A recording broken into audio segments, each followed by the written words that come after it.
And what can we then do with this? And I'm simply wanting to go into two little examples here. One where we've made use of this technology. So we've stuck accelerometers, stuck inertial measurement units to horses. And the first example here is where we looked at the effect of trimming and reshoeing. So simply what happens when you over the shoeing process. So this is a study that has been published where we looked at changes in movement symmetry over the stages of the shoeing process, and we did that in military working horses.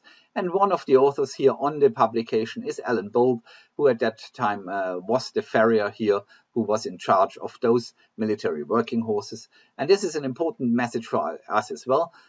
When we do research that involves farriers, we want these farriers to be actively involved in this research and also contribute to the writing up of these publications. So what did we do?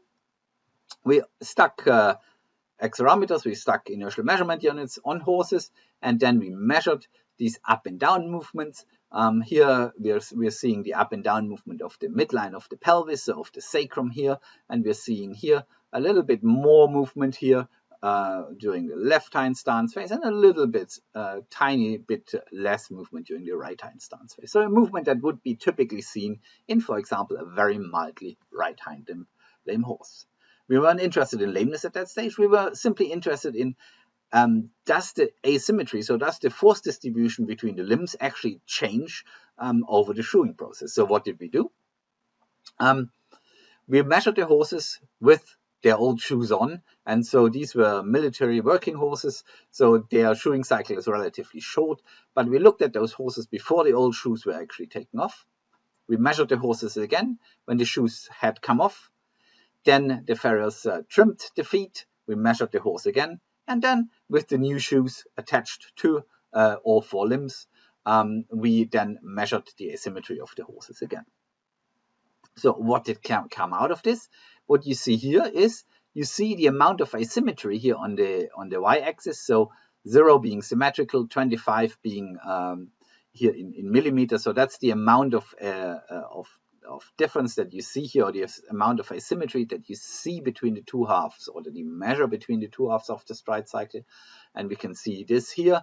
So the red line is the average for those horses with the old shoes, with the shoes off, then once trimmed, and then with the new shoes on. So if you look at those red lines, you can see that these horses were relatively similar, and with the old shoes on, after the shoes had been taken off, and also with the new shoes on.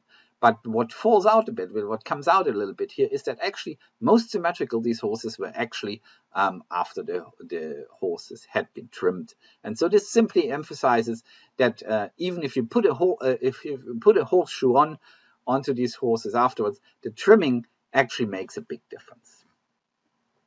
So this is also the take-home message.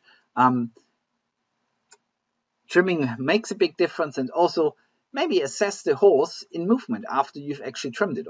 Obviously, take into account whether this is appropriate for each individual horse, but you might gain some additional information about how symmetrically this horse can actually move when you have taken the shoes off. And then a more recent study that we conducted also with the same gait analysis system, where we looked at the effect of road nails.